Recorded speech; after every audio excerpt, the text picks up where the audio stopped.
Son las 8 de la mañana con 51 minutos. Bueno, en instantes nada más se va a iniciar aquí en Lima la audiencia en la que un juez va a revisar el pedido presentado por el Ministerio Público para disponer 3 años de prisión preventiva contra este grupo de abogados que han sido árbitros en procesos en los que han estado involucrados los intereses del Estado peruano por un lado y los intereses de Odebrecht por el otro.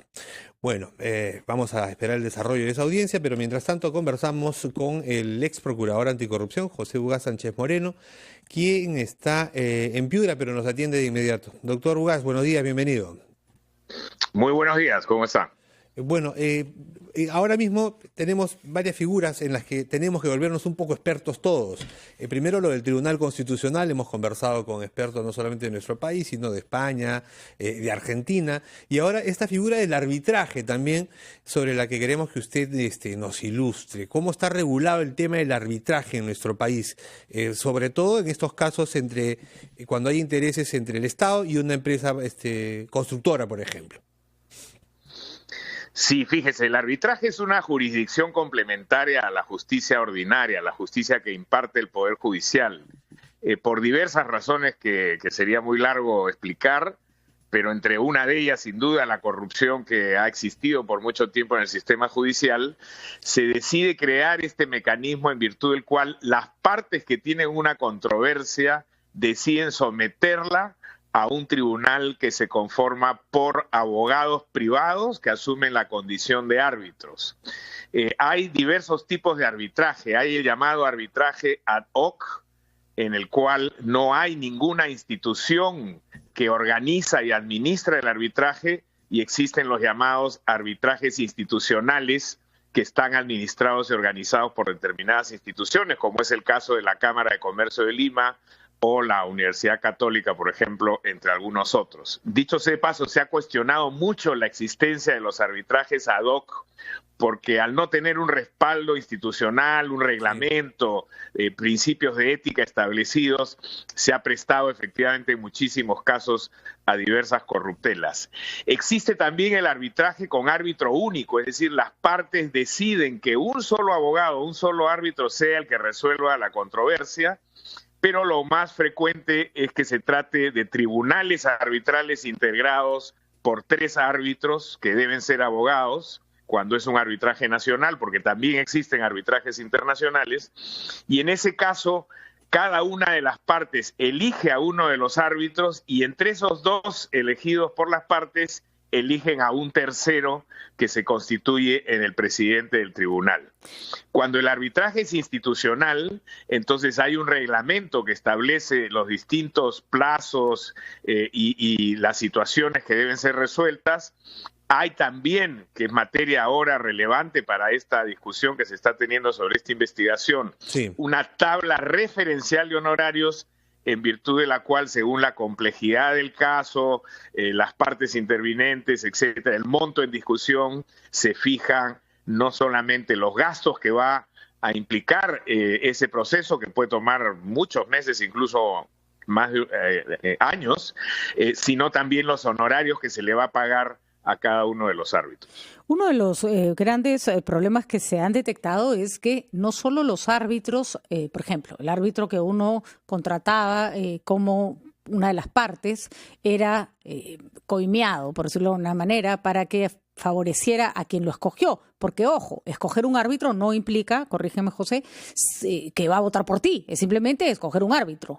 Sino que además se coludían con el personal del ministerio para que el árbitro que escogía el ministerio también votara por la empresa que estaba siendo, con la que estaban enfrentadas. Pero además, el Estado peruano nunca cambió su esquema de elección de árbitros. Hay árbitros que han sido elegidos por el Estado múltiples veces cuando en todos los casos fallaba en favor de Odebrecht. ¿Eso tiene sentido? Sí, tienes toda la razón. En primer lugar, es cierto que han habido muchos casos de colusión por parte de quienes han representado al Estado, incluso creando condiciones administrativas para que surjan conflictos y esos sean llevados premeditada y dolosamente a una decisión arbitral. O sea, crear el problema para tener que ese arbitraje. Efectivamente. La Constitución Política del Estado además establece expresamente la posibilidad que cuando el Estado es parte en un conflicto pueda recurrir a un arbitraje. Y en ese caso, lo, digamos, esperable sería que se trate de un arbitraje institucional, porque son los arbitrajes institucionales los que le dan una mayor transparencia y previsibilidad al desarrollo de ese procedimiento. En este caso que se está discutiendo, era notorio y público, por ejemplo, que este señor Horacio Canepa está involucrado en casos de corrupción. Tan es así que fue separado mucho tiempo atrás del centro de arbitraje de la Universidad Católica. Los centros de arbitraje, como el de la Cámara de Comercio, el de la Católica, tienen un registro donde se incluyen a las personas que pueden ser elegidas como árbitros, y para eso se constituye una suerte de filtro, porque tienen que evaluar su idoneidad profesional, su experiencia, su trayectoria de integridad, etcétera. Canepa fue retirado del centro de arbitraje de la Católica. Él inició una acción judicial contra la Católica para que lo repongan. Posteriormente corrió la misma suerte en la Cámara de Comercio. Entonces hay que tener también mucho cuidado, como con cualquier colaborador eficaz, con las versiones de Canepa. Sí, porque no recordemos, doctor, y digo, y esto se ha conversado en el mundo de los abogados, que hay en esa lista de 16 al menos 3 o 4 árbitros de una amplia trayectoria y que cuesta creer que se hayan podido involucrar en actos indebidos. El señor Canepa tenía de 19 arbitrajes 16 en favor de Odebrecht y probablemente ha sido el árbitro más corrupto de todos los que ha habido en este tiempo. ¿Es válido que él sea el colaborador eficaz? No hay duda que él es el colaborador eficaz. No solamente ha involucrado a estas personas en el tema de los arbitrajes, e insisto, hay que tener mucho cuidado, la Fiscalía va a tener que tener mucho cuidado al momento de corroborar esa información, porque podría estar en el interés de Canepa querer involucrar a tiros y troyanos para diluir su propia responsabilidad, incluso involucrando a árbitros que no han tenido ninguna participación delictiva en esto. Pero ya hizo lo propio también como colaborador, acusando a Lourdes Flores en otra investigación sobre recepción de fondos. Entonces, es un colaborador que debe ser tomado con pinzas, y para eso la ley prevé un proceso prolijo de corroboración de la información que pueda proporcionar. José Ugaz, ¿por qué es que el Ministerio Público está solicitando 36 meses como prisión preventiva, que es el máximo que la ley autoriza para estos 16 abogados? ¿Resulta necesario que estén en la cárcel 3 años para que la Fiscalía pueda formalizar acusación? Fernando, en primer lugar debo decir que yo tengo alguna participación en esta investigación, porque represento a la Cámara de Comercio de Lima, que ha sido convocada para proporcionar información y testificar sobre estos temas. Por lo tanto, mi posición es una posición vinculada a la investigación. Sin embargo, como la Cámara no es parte de la investigación, no tenemos acceso, no conocemos las razones que ha llevado a la Fiscalía a hacer este pedido. Lo sabremos ahora en la audiencia. Entiendo, por lo que se ha publicado, que una de las razones serían cobros por encima de la tabla de honorarios que establece, en el caso de la Cámara, su propio reglamento. Pero eso hay que tenerlo con pinzas, porque en realidad, como lo dice su propio nombre, es una tabla referencial de honorarios. Debo presumir que la Fiscalía tiene muchos más elementos, pero lamentablemente no los conocemos, no se han hecho públicos. Recién cuando la disposición de requerimiento de la detención se haga pública, seguramente hoy día en la audiencia, tendremos mayor criterio para poder opinar sobre eso. Muy bien, ¿se debe revisar entonces toda la figura del arbitraje conforme se fue aplicando hasta este momento? Sí, yo creo que una propuesta que está sobre la mesa es la eliminación, por ejemplo, de los arbitrajes ad hoc. Yo creo que eso se presta realmente a mucho, y se ha prestado en el pasado a muchas inconductas, irregularidades y corruptelas. Y lo otro, claro, hay que establecer también algunos mecanismos de mayor supervisión en el futuro para evitar de que ocurran y se filtren personajes como Canepa en los registros de árbitros. Precisamente el arbitraje del Estado también, doctor, establecer para algún tipo de la corrupción en el sistema ordinario de justicia, y no tiene sentido que hoy día el arbitraje esté en el centro del debate de la corrupción, porque ha sido penetrado por la corrupción, ¿no? Claro, y evitar desde el Estado también, o en todo caso establecer, nos han sugerido, un tipo de responsabilidad para el funcionario que por precisamente dejadez o algún otro tipo de interés permite o deja que algún caso necesariamente llegue a un arbitraje. Esto no debiera ocurrir con todos los casos, con todas las obras, pues. Definitivamente. Muchísimas gracias. Estuvimos con el abogado José Ugaz, ex procurador anticorrupción. Nos estaba ayudando a entender todo este complejísimo caso de los árbitros, a los que se les ha pedido en algunos casos impedimento de salida del país, en otros prisión preventiva. Vamos a una pausa. Usted está en RPP, confianza por todos los medios. No se vaya.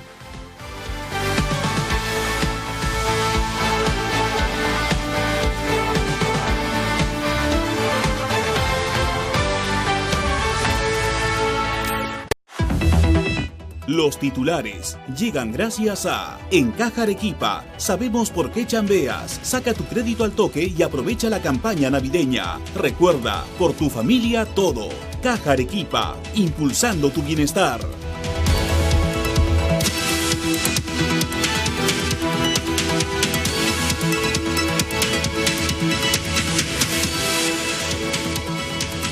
El excongresista Gustavo Pacheco fue detenido tras ocasionar un accidente vehicular en Magdalena del Mar. El exparlamentario habría manejado su camioneta en estado de ebriedad. El juez Jorge Chávez Tamariz programó para hoy la audiencia de prisión preventiva por 36 meses contra 16 abogados involucrados en presuntos arbitrajes ilegales a favor de la constructora Odebrecht. Un joven de 20 años con autismo murió tras registrarse un incendio en su vivienda en San Martín de Porres. Una vela encendida habría originado el fuego. El presidente de Bolivia, Evo Morales, anunció hoy su triunfo en primera vuelta tras la celebración de las elecciones este fin de semana. Adelantó que aún faltan 120.000 votos por contar, pero ya ganamos, expresó. El Perú fue elegido como sede del Mundial Sub-17 2021. El Consejo de la FIFA se reunió en Shanghái y eligió a nuestro país como anfitrión del torneo que ya organizó en el 2005.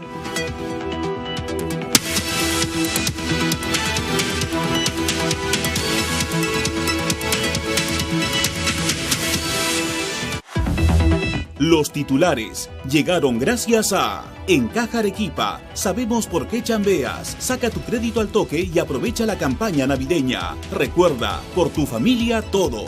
Caja Arequipa, impulsando tu bienestar.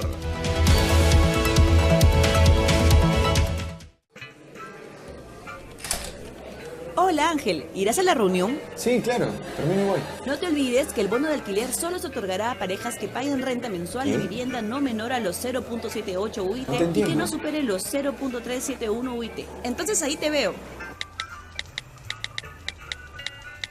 Se realizará el ajuste monetario internacional por 56.000 millones de dólares, recalculando tasa de inversión interanual del 5.8% de los 7 primeros meses.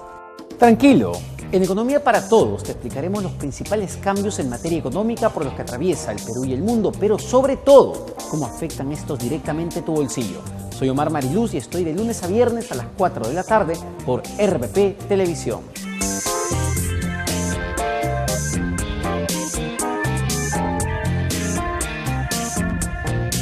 Es momento de un café de noticias. 1. El Poder Judicial evalúa esta mañana, a partir de las 9, el pedido del Ministerio Público para imponer 3 años de prisión preventiva a 16 abogados árbitros supuestamente involucrados en el caso Odebrecht. 2. El ex congresista Gustavo Pacheco permanece en la comisaría de Magdalena tras ser acusado de provocar un accidente de tránsito aparentemente en estado de ebriedad. 3. 2 jóvenes y un adolescente de 16 años fueron asesinados en un asentamiento humano, Nadine Heredia, en Comas, en nuestra capital. 4. El presidente de Bolivia, Evo Morales, se autoproclama ganador en primera vuelta de los últimos comicios generales. Sería su cuarto mandato consecutivo. 5. El Consejo de la FIFA, reunido en Shanghái, ha elegido...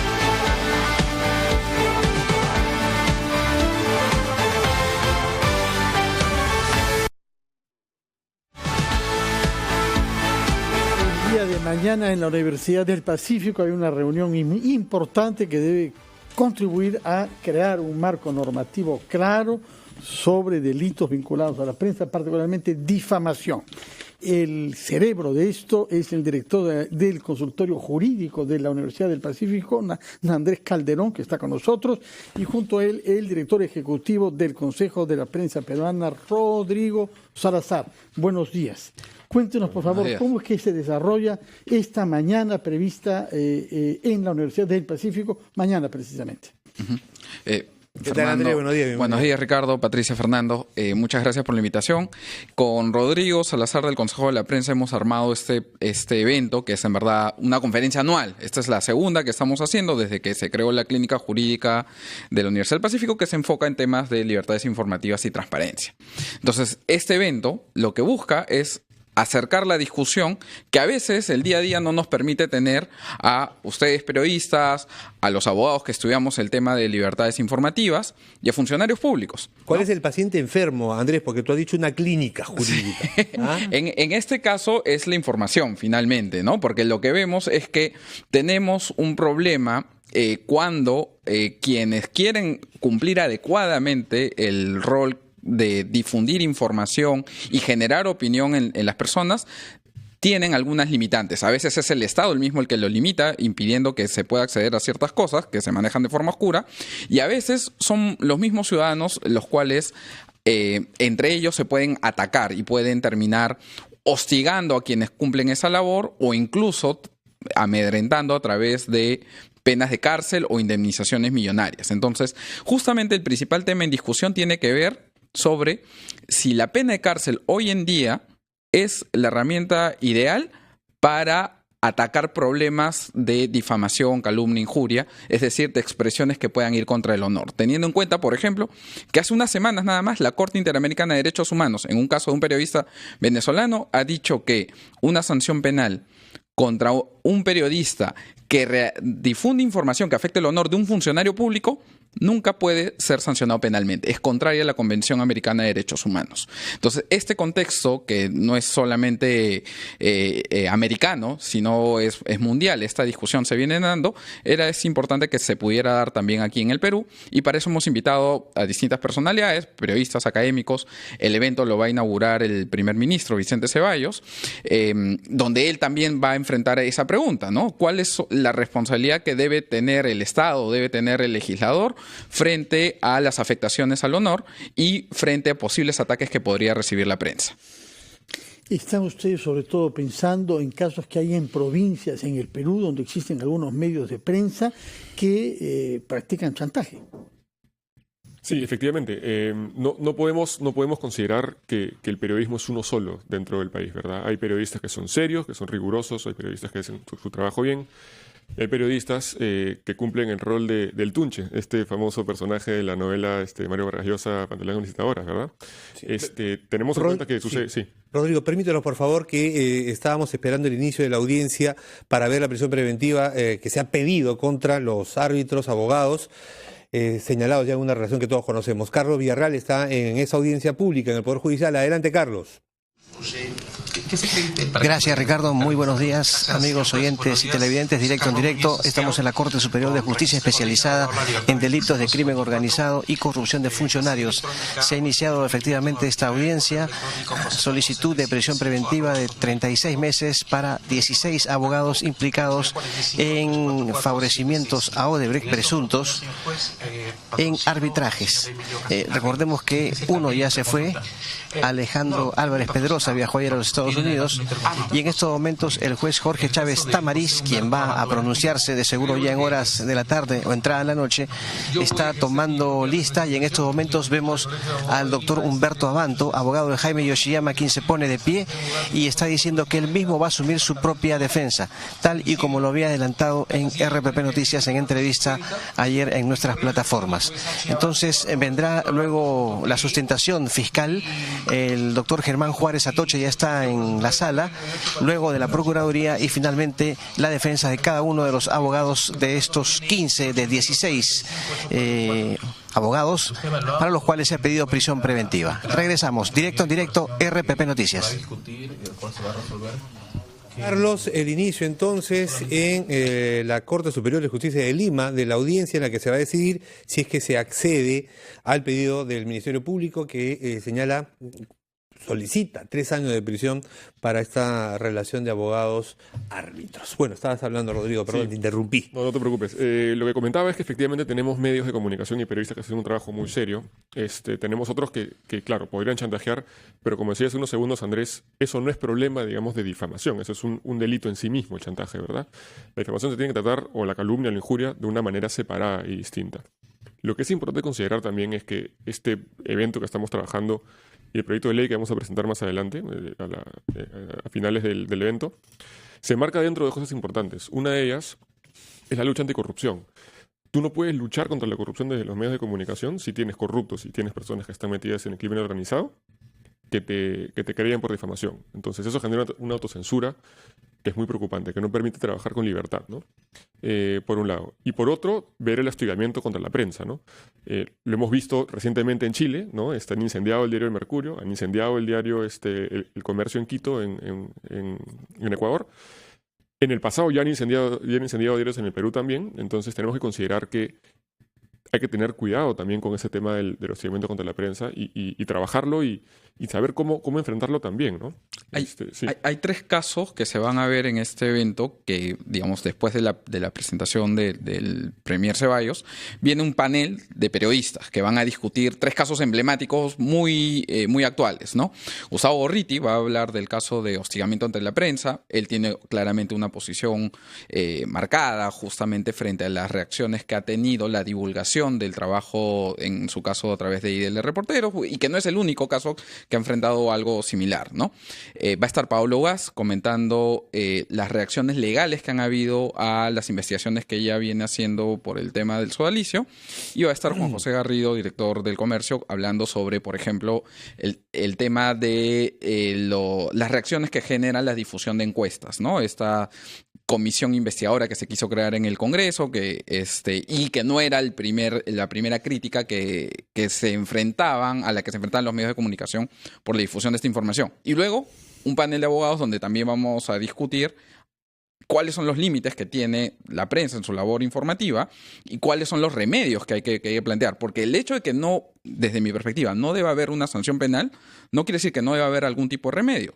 Puede haber indemnizaciones, pueden haber indemnizaciones que sean punitivas, los llamados daños punitivos, y la rectificación, que aquí en el Perú lamentablemente funciona, desde mi perspectiva, bastante mal. Ahora, hay un problema, y es que en otros países no está penalizado. Por ejemplo, el delito de difamación está incluido dentro del derecho civil, pero en otros países hay medios que han cerrado porque la multa ha sido tan fuerte que no hay manera de sostener la empresa. Y está bien, porque es una manera de sancionar a alguien que mintió y le fregó la reputación a alguien. Pero con eso, porque el presidente de Ecuador, el expresidente Rafael Correa, usó esa figura, la de las multas millonarias, para en la práctica censurar a un periodista, obligarlo a salir del país. De acuerdo, pero porque en Correa no hay diferencia, no hay separación de poderes, ¿no? Justamente eso es muy importante. Pero lo que pasa es, acá funcionaría porque si nadie paga nada. O sea, el proyecto de ley, el anteproyecto de ley incluye una posibilidad de efectivamente que haya multa, pero con un tope de facturación. Es decir, que una radio pequeña, por ejemplo en la selva, no se vea afectada por una multa que la va a hacer cerrar, sino que tenga un tope máximo de facturación. ¿Y qué pasa si la radio pequeña se la pasa atacando? Para quienes hemos trabajado en prensa, en provincias, el nivel de difamación. Ojalá fuera, eres una mala periodista. No, te pueden inventar toda una vida sentimental que por supuesto no existe, y además si existiera, a ellos qué les importa. No, o sea, el nivel de ataque entre ellos es una cosa terrible. Entonces, ¿cómo te defiendes si el medio de comunicación siempre va a tener un castigo que no lo va a golpear tanto? Pero digamos, creo que hay dos medidas que deberían efectivizarse más en el Perú que ahorita no vienen haciendo. En primer lugar, tiene que ser la rectificación. La rectificación, según nuestra ley actual, que está en el 97, no establece cuáles son las condiciones que debe tener una rectificación.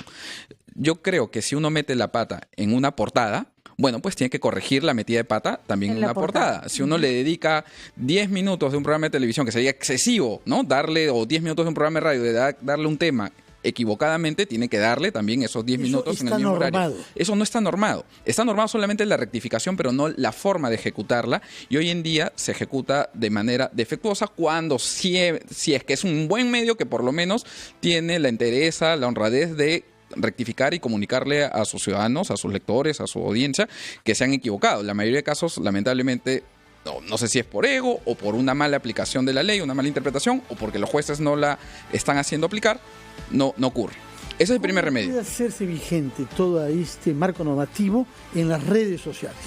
En las redes sociales también es posible hacer la rectificación, y de hecho es tanto o más importante en el mundo digital que las rectificaciones existan, porque hoy en día a veces lo que pasa es que si alguien difunde algo que era errado, uno saca la nota rectificatoria, que en realidad va a tener mucho menos impacto, mucho menos difusión que la nota equivocada.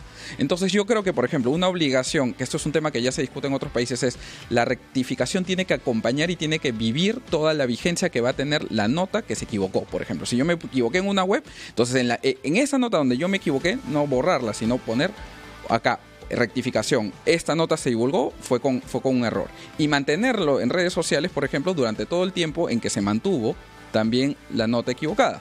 Esa discusión, por ejemplo, de la rectificación es algo que estamos planteando en este anteproyecto que estamos trabajando en la clínica jurídica con el Consejo de la Prensa, que va a ser parte de la discusión del segundo panel, y en el que a veces, como les decía, el día a día a los periodistas, a los profesores, a los funcionarios públicos, nos gana, ¿no? O sea, no tenemos esa discusión. Muy bien, interesante entonces, porque va a ser una discusión abierta, porque va a permitir plantear opciones y porque necesitamos, por un lado, autorregularnos, y necesitamos también no estar expuestos a que no nos dejen hacer nuestro trabajo. Sí, solamente me permiten recordarles a su público que es el día de mañana, viernes 25, a partir de las 8 de la mañana, en el auditorio Juan Julio Witch de la Universidad del Pacífico. El ingreso es gratuito, ¿no? Solamente tienen que acercarse. Muchísimas gracias. Vamos nosotros a una pausa rapidita, regresamos.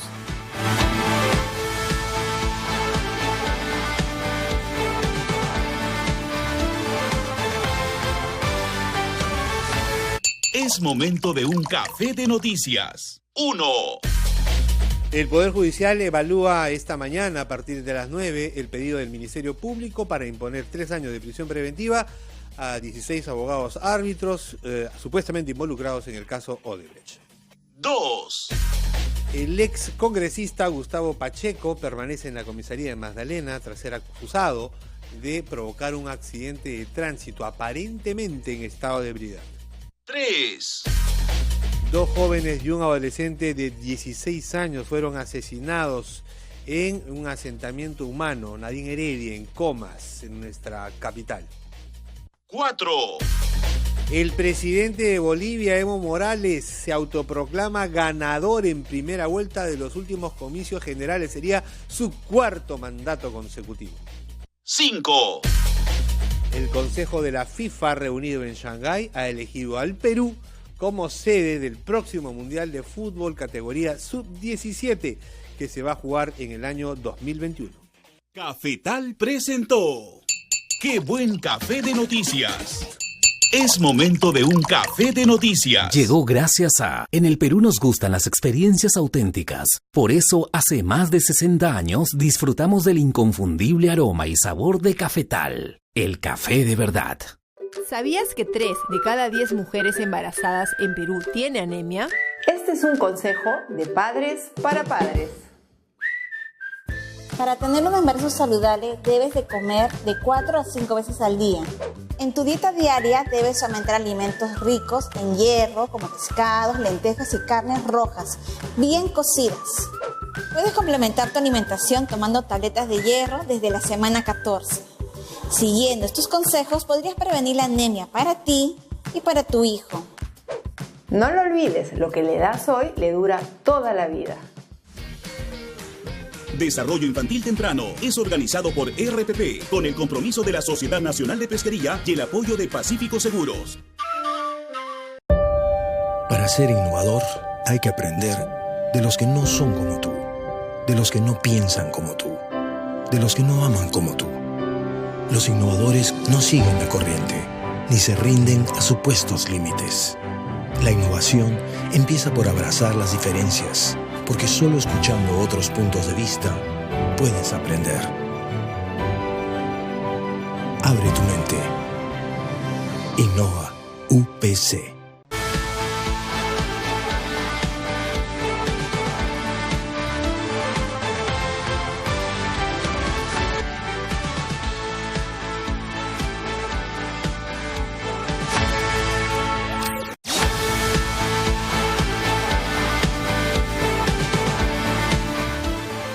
Son las 9:21. Nosotros seguimos en Ampliación de Noticias. Hemos tenido una mañana bien ligada a todo el aspecto legal. Hemos tenido constitucionalistas, luego hemos estado conversando sobre la libertad de prensa y el hecho de no ser, de que los periodistas no necesariamente sean querellados, ¿no es cierto?, cuando hacen investigaciones que destapan la corrupción. Mañana hay una reunión de la Clínica Jurídica de la Universidad del Pacífico para revisar esos temas. Mientras tanto, está teniendo curso la audiencia en la que se ve el caso de 16 abogados justamente que han sido árbitros en casos ligados a Odebrecht.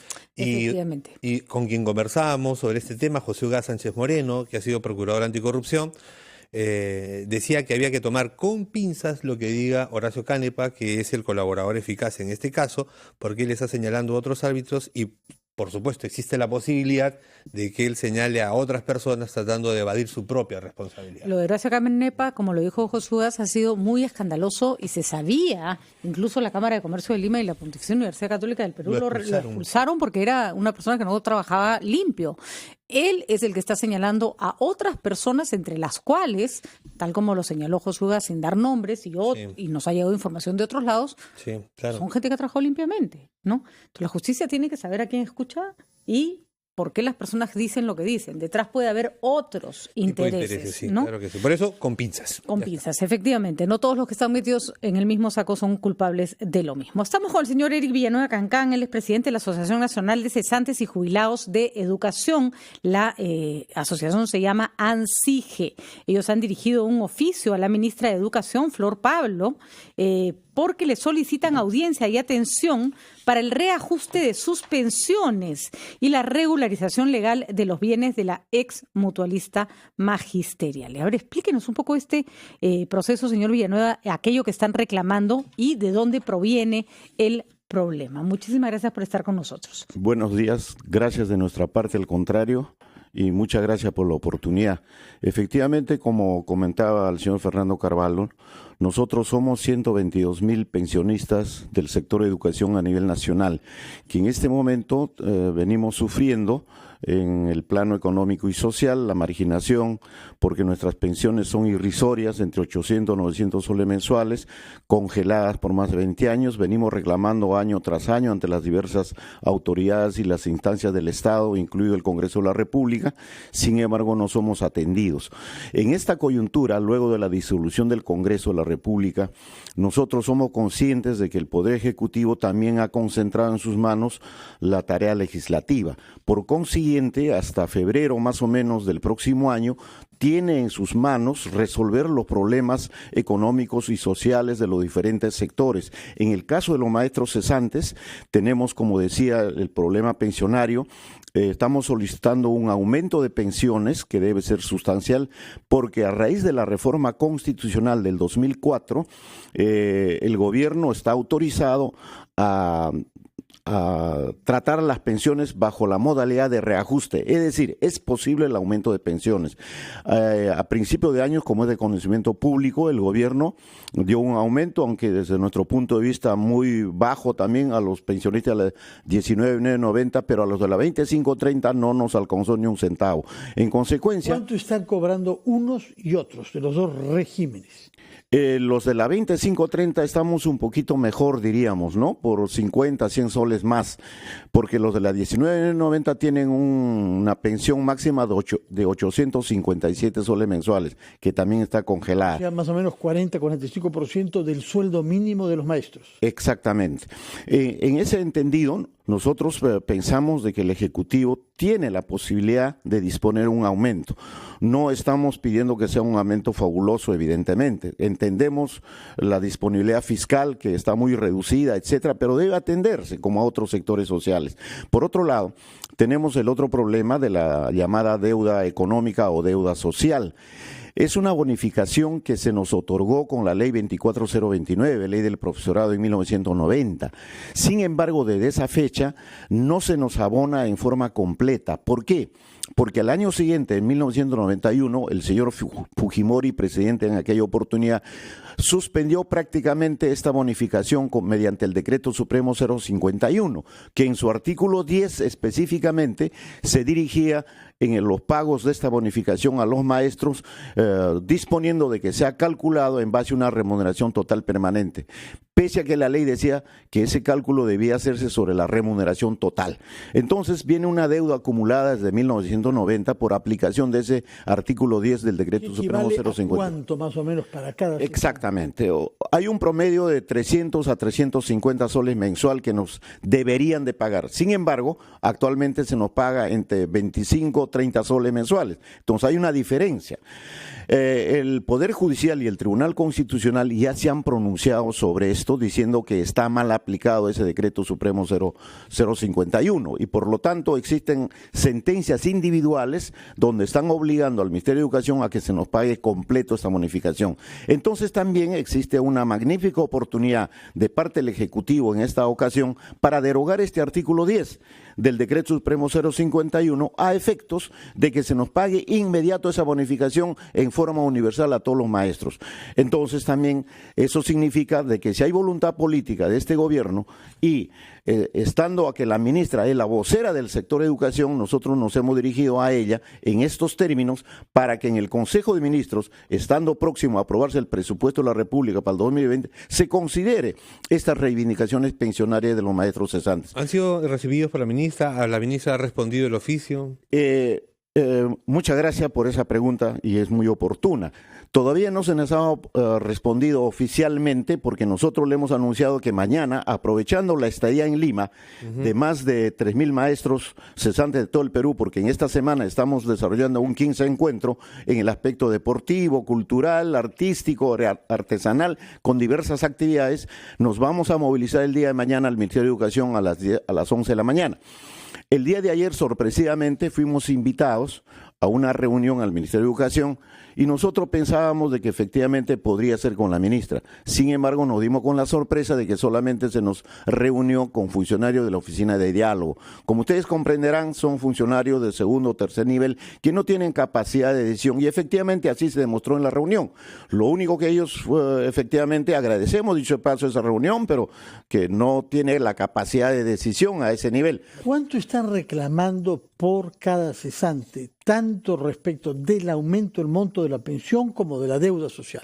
¿A cuánto equivale para cada uno? Nosotros estamos solicitando 500 soles, que podría ser una suma razonable. 500 soles mensuales mensual de aumento. Para todos. Para todos. 500 soles mensuales más. Eso es nuestro pedido. Están pidiendo que se les aumente 60% respecto a lo que cobran ahora.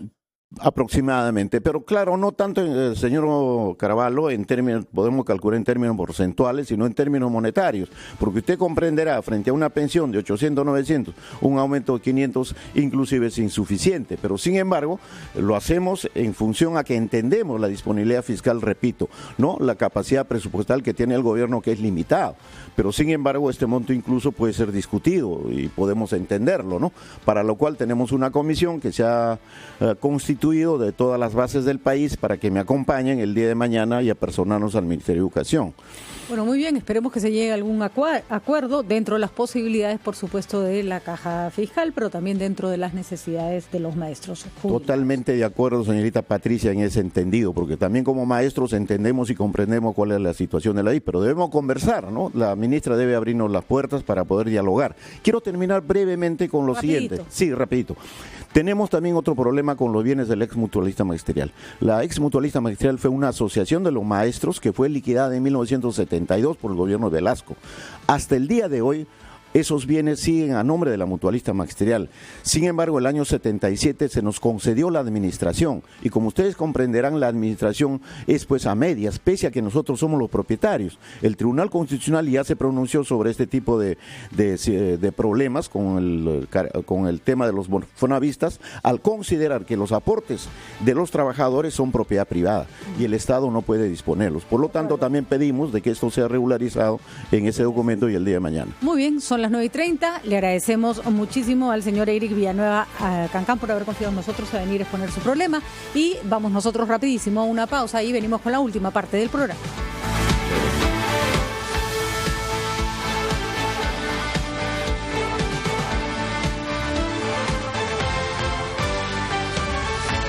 Somos viento, somos lluvia y caminamos sin dudar.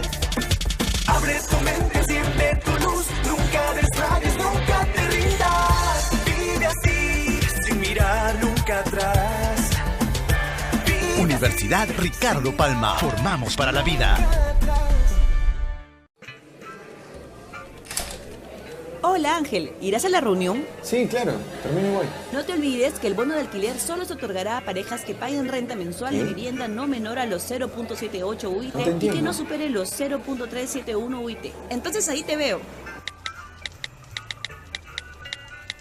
Se realizará el ajuste monetario internacional por 56.000 millones de dólares, recalculando tasa de inversión interanual del 5.8% de los 7 primeros meses.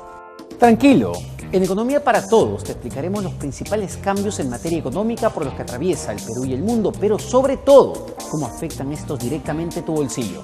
Soy Omar Mariluz y estoy de lunes a viernes a las 4 de la tarde por RPP Televisión.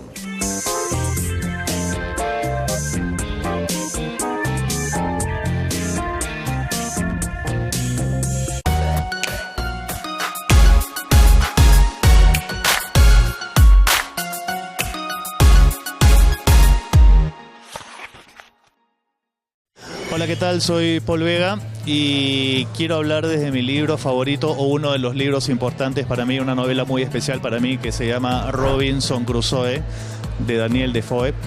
Y es uno de los primeros libros que leí, una novela muy especial porque la leí siendo muy chico y me abrió la mente de una manera espectacular. Por la historia, por cómo está contada, la he vuelto a leer varias veces y es una novela muy importante para mí porque fue la que me abrió el camino a seguir buscando libros, a seguir buscando novelas, a interesarme un poco en la lectura. Entonces la recomiendo, sobre todo para los más jóvenes, si quieren empezar a leer, buscar buenas historias, esta es una perfecta, Robinson Crusoe.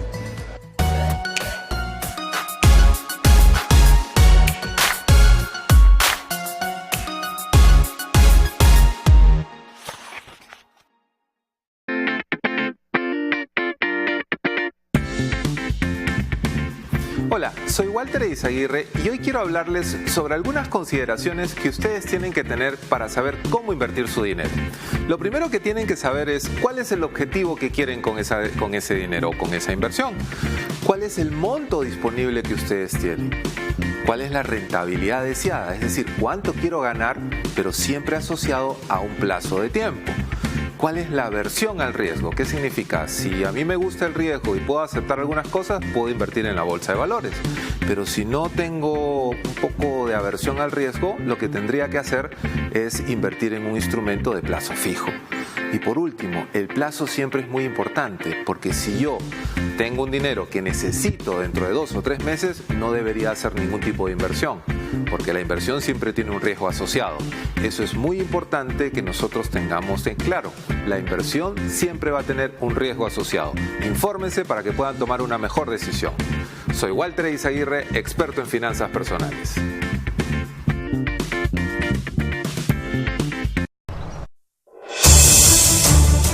El día transcurre demasiado rápido.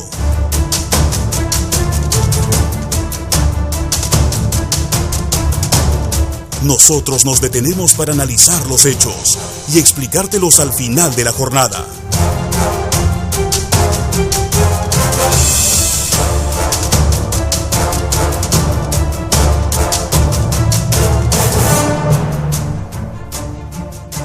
Brindándote información en la que puedas confiar. Edición Central, de lunes a viernes a las 8 de la noche, con Tatiana Alemán.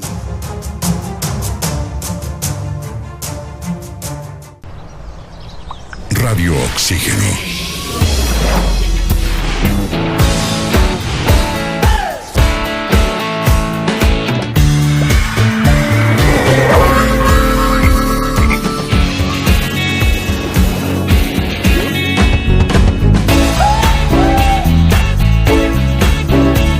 Vemos el mundo diferente porque respiramos música.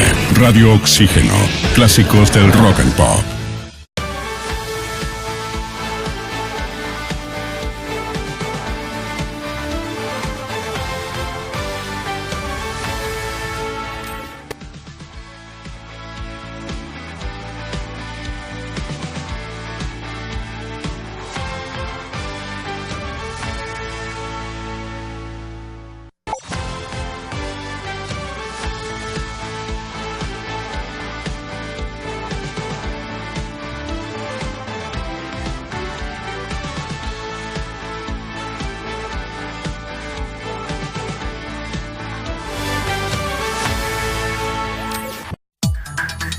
¿Verdadero o falso?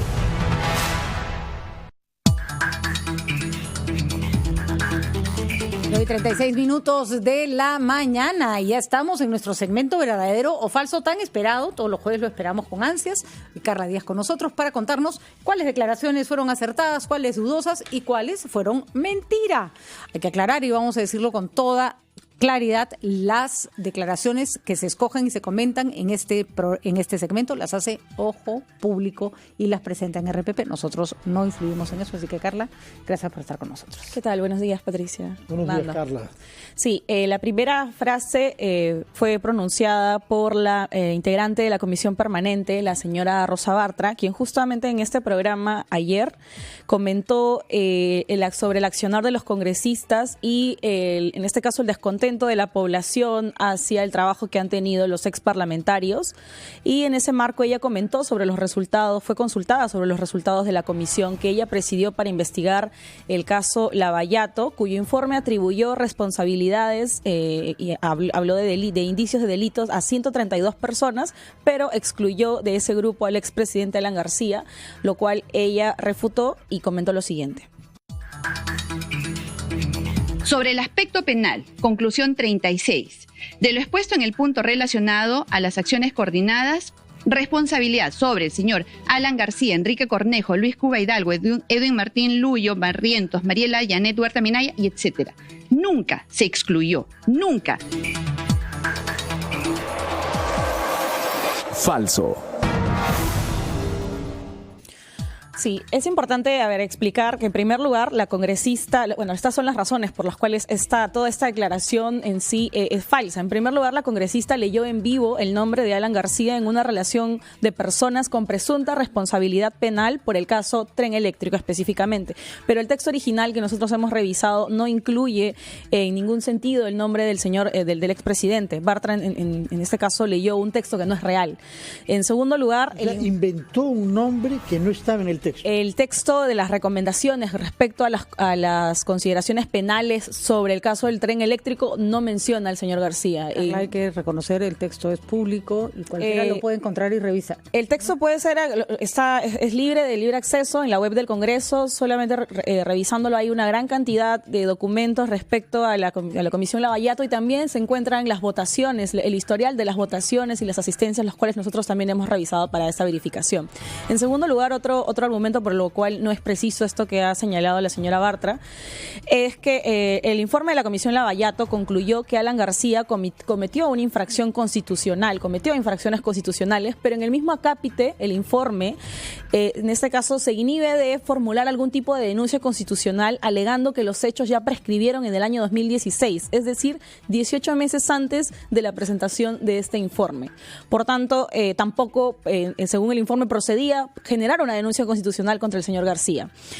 Un tercer punto es que un mes después de la entrega del informe, específicamente en noviembre del 2018, el Pleno descartó incluir a García y a la señora Keiko Fujimori con 59 votos en contra, y de los cuales 53 de estos votos eran de Fuerza Popular, incluido el de la propia señora Bartra, ¿no? Esta fue una discusión de una cuestión previa específica y taxativa para incluir, la cuestión previa se tenía esa denominación, incluir al señor Alan García y a la señora Keiko Fujimori en el informe final de la comisión. Porque, y hay que decirlo con toda claridad, el informe que sale de la comisión no los incluya. Entonces se pide que se les incluya. Y sí es interesante hacer una diferencia que creo que es válida. Para ser justos, la Comisión Lavallato revisaba obras y el argumento de que la señora Keiko Fujimori no estuviera incluida tenía más asidero porque la señora Fujimori no había formado parte de ningún ejecutivo y por lo tanto no había tenido en sus manos la decisión de ninguna ejecución de una obra pública, cosa que era distinta en el caso de García, ¿no? Claro, porque específicamente el informe de la Comisión Lavallato sí incluyó a otros funcionarios del gobierno del señor Alan García, no incluyendo exministros, etcétera. Ahora, además, es importante precisar que no solamente se rechazó incluir en esa ocasión, adicionalmente, durante esa misma sesión en noviembre del 2018, con 62 votos en contra, incluido también nuevamente el de la señora Bartra, se rechazó incluir al informe final de la Comisión Lavallato las conclusiones del informe en minoría elaborado por el entonces congresista, el señor Morales, un informe paralelo, ¿no?, también a la Comisión Lavallato, que no fue aprobado, que no fue el informe final, pero este informe sí incluía a la señora Fujimori y, bueno, sí incluía, para el caso que estamos viendo, al señor Alan García, y encontraba indicios de presuntos delitos de colusión agravada y cohecho. Durante aquella sesión el Congreso también rechazó incluir estas conclusiones, adherir estas conclusiones al informe final. Por tanto, incluso ha habido más de una ocasión en las que se ha rechazado incluir a estas personas, en este caso, las responsabilidades penales que podrían tener estas personas. Para la verificación nosotros consultamos con la señora Bartra sobre sus descargos. Sin embargo, hasta el cierre de edición, ni por sus despachos, ni por la comunicación personal que intentamos tener con ella, recibimos alguna respuesta. Sin embargo, durante la noche, ella en sus redes sociales abiertamente hizo una alusión al tema y comentó, en este caso adjuntó 2 pantallazos del informe final de la Comisión Lavallato, donde hacía alusión a las acusaciones constitucionales del señor García y aunque obviaba que el propio informe decía que no procedía la denuncia constitucional. Nadie le increpó que no lo hubieran investigado. Lo que se le increpó fue que no se lo hubiera incluido en las acusaciones finales, cosa que ella negó tajantemente.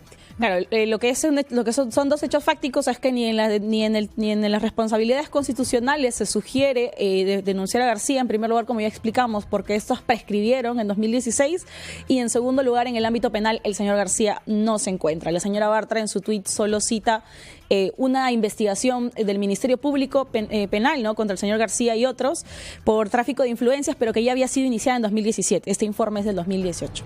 Por tanto, la declaración de la señora Bartra es falsa. Muy bien, siguiente declaración. La siguiente declaración fue pronunciada por el ministro del Interior, el señor Carlos Morán, quien durante una entrevista resaltó las acciones que estaba llevando la policía para combatir la criminalidad, y en ese marco él dio el siguiente dato. Se han capturado este año 310 bandas, más de 50 bandas que el año pasado. Verdadero. Sí, efectivamente, según información a la que accedió Ojo Público, solo entre enero y septiembre del 2019, la Dirección de Investigación Criminal, la DIRINCRI, reportó 310 bandas criminales fueron capturadas en Lima. Esto es decir, medio centenar más, específicamente 49. Solo en Lima. 49 más que las 261 bandas capturadas en el año 2018. Adicionalmente, el informe técnico de Seguridad Ciudadana del INEI indica que en el primer semestre del 2018 se capturó 2.289 289 bandas a nivel nacional y que en el mismo periodo del 2019 cayeron 230 bandas, es decir, 81 bandas más, esto con respecto al nivel nacional. Adicionalmente también existe el plan, según el Plan de Seguridad Ciudadana del 2019-2013, señala que los principales delitos cometidos por estas bandas han sido extorsión, robos a bancos, secuestros y como dato final, entre enero y junio hubo 226.086 denuncias por diversos delitos, ¿no? Por tanto, la afirmación del ministro es verdadera, es cierta. Y nuestra tercera frase fue pronunciada por el secretario general de la Federación Nacional de Trabajadores de Construcción Civil, que justo también la dijo aquí en este programa.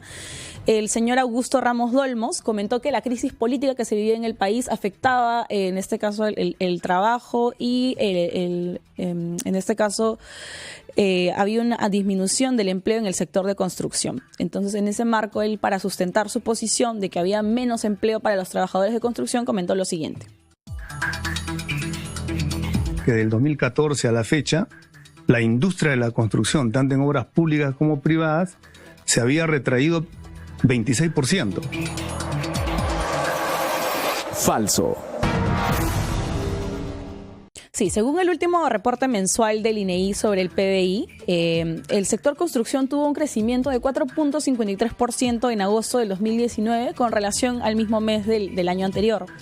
Adicionalmente, durante el periodo, si se ve el periodo de enero-agosto 2019 con relación al mismo periodo del año por ciento, también hubo un crecimiento de 4.34% en el PBI específico de construcción. Ahora, este crecimiento se debió al aumento en el consumo interno de cemento en la realización de obras privadas, como en centros mineros, viviendas multifamiliares, centros comerciales. Y en el segundo trimestre de 2019, el sector registró también un crecimiento de 7.5%. Cuando también se analiza la medición del PBI por trimestres, se da cuenta de que incluso en el segundo semestre también se dio este crecimiento. A una consulta también para esta verificación, la Cámara Peruana de Construcción, la CAPECO, realizó una variación acumulada del PBI de construcción desde el 2014 hasta el 2019 y dio cuenta de que desde 2014, fecha en la que se hizo referencia el señor Ramos, el acumulado del crecimiento fue de 5.80%. Por tanto, la afirmación del señor Ramos es falsa.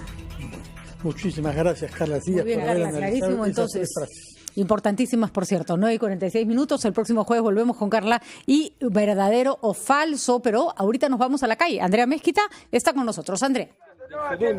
Muchísimas gracias. En directo. Nos encontramos en la puerta 5 de la Universidad Nacional de Ingeniería, donde los trabajadores y algunos docentes han cerrado prácticamente todas las entradas de esta universidad. Esto en reclamo de algunos recortes de sus beneficios. Nos indican, incluso están pidiendo el diálogo con el rector o representante, que hasta el momento no es factible. Por favor, indíquenos qué es lo que están reclamando hasta ahora. Que nos han recortado los derechos laborales. Por ejemplo, nos han quitado las vacaciones. A las personas contratadas nos han quedado las vacaciones. Nos contratan solo 10 meses y en enero y febrero ya no nos quieren pagar. ¿Han podido hablar con el director? Hemos mandado 12 oficios y ninguno nos responde. No sabemos lo que hay en la mente del rector, ¿no? Pero no nos quiere recibir.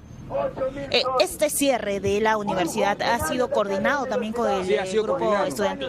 Se ha sido coordinado en Asamblea General de los Trabajadores, que son los que manejan todo. ¿Por cuánto tiempo van a permanecer? Por ahora se ha hecho un día en forma temporal, pero si el rector no nos responde, seremos más radicales. ¿Cómo qué es lo que van a adoptar? ¿Qué medidas?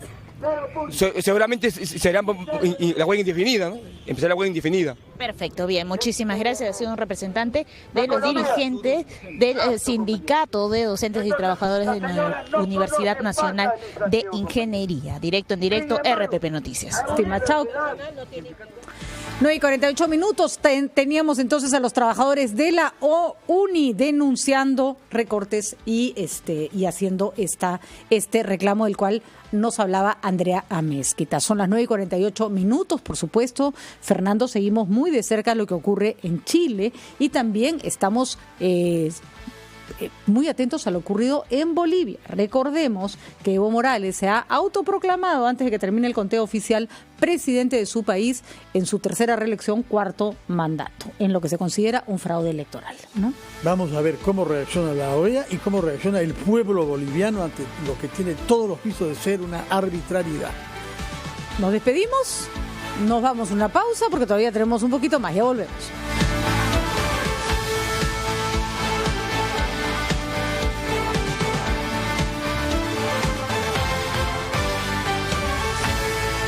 Es momento de un café de noticias. 1.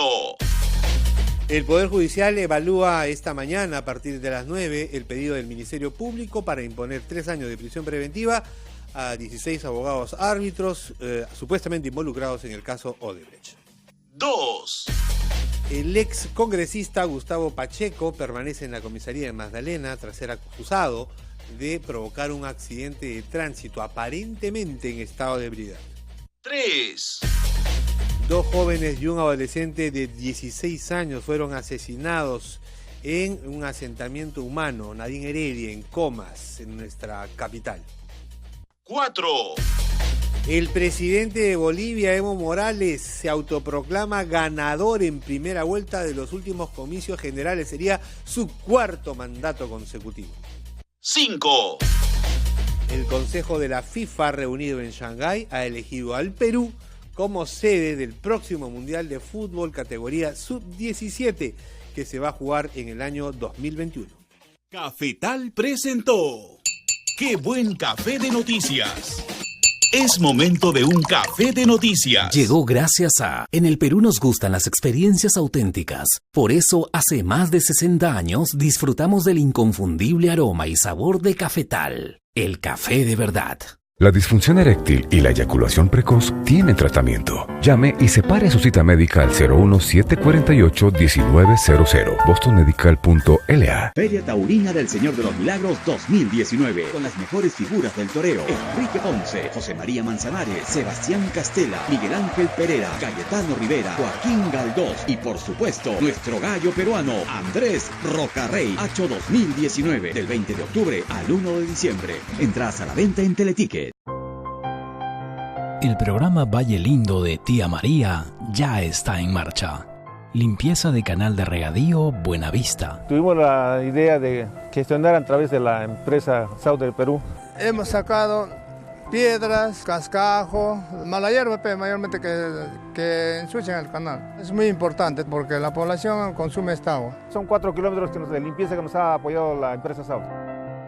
Rehabilitación Centro Deportivo Torino. Yo he nacido aquí en este pueblo y siempre hemos estado olvidados. Acá vamos a hacer el mejoramiento de la losa deportiva de nuestro pueblo. Para el desarrollo de los niños, los jóvenes, para que hagan su deporte con mucha más seguridad. Vamos a tener servicios higiénicos que hace mucho tiempo nos hacía falta, ¿no? Manos a la obra. A nosotros nos ayuda para nuestra economía familiar. Valle Lindo, un programa del proyecto Tía María, puestos de trabajo y obras para que la gente pueda vivir mejor. Hola Ángel, ¿irás a la reunión? Sí, claro, termino igual. No te olvides que el bono de alquiler solo se otorgará a parejas que paguen renta mensual de vivienda no menor a los 0.78 UIT y que no supere los 0.371 UIT. Entonces ahí te veo. Se realizará el ajuste monetario internacional por 56.000 millones de dólares, recalculando tasa de inversión interanual del 5.8% de los 7 primeros meses. Tranquilo, en Economía para Todos te explicaremos los principales cambios en materia económica por los que atraviesa el Perú y el mundo, pero sobre todo, cómo afectan estos directamente tu bolsillo. Soy Omar Mariluz y estoy de lunes a viernes a las 4 de la tarde por RPP Televisión.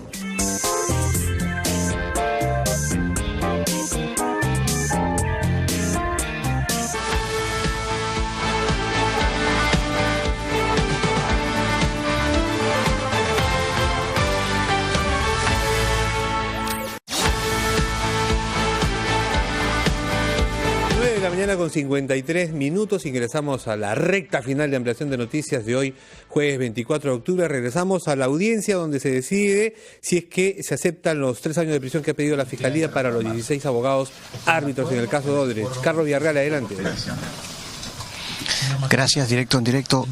Casi todos los abogados de los denunciados sobre quienes hay pedido de prisión preventiva han pedido se reprograme esta audiencia por falta de tiempo para preparar sus alegatos. Escuchemos al juez Germán Juárez Atoche. Su defensa, dejo a criterio de vuestro despacho, señor juez, si se reprograma esta audiencia teniendo en cuenta que el Código Procesal establece un plazo de 48 horas para efecto de llevarse a cabo la audiencia de este requerimiento de prisión preventiva.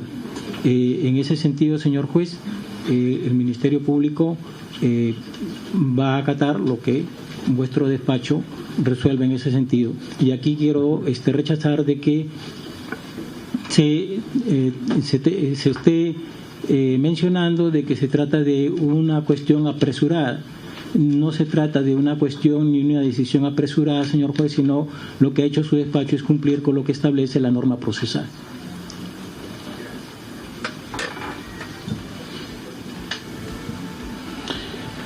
Un segundo aspecto. En directo hemos escuchado la intervención del fiscal Germán Juárez Atoche. Una imputación por cada uno de los procesados. El doctor Jorge Chávez. Bueno, este es el pedido entonces de los abogados, que se reprograme la audiencia para que tengan más tiempo de preparar sus defensas. Veremos entonces qué es lo que decide el magistrado Jorge Chávez Tamariz. Directo en directo, RPP Noticias. Gracias, Carlos. Vamos a ver qué determina el juez Jorge Chávez. Están pidiendo los abogados entonces de los imputados más tiempo para preparar su defensa. Creo que con menos de 24 horas lo citaron o algo así, ¿no? Así es, y no han tenido tiempo de además entender muy bien cuáles son las imputaciones que se les están haciendo. Bueno, está muy bien que se haga justicia, pero también está bien que las personas tengan derecho a defenderse. Vamos a ver qué decide el juez y nosotros, por supuesto, en RPP tendrá toda la información de lo que ocurre en el Perú, de lo que ocurre en Chile y de lo que está ocurriendo en Bolivia, porque nosotros estamos en la noticia y usted está en RPP, confianza por todos los medios. Usted está en casa. Así es. Gracias por acompañarnos. Buenos días.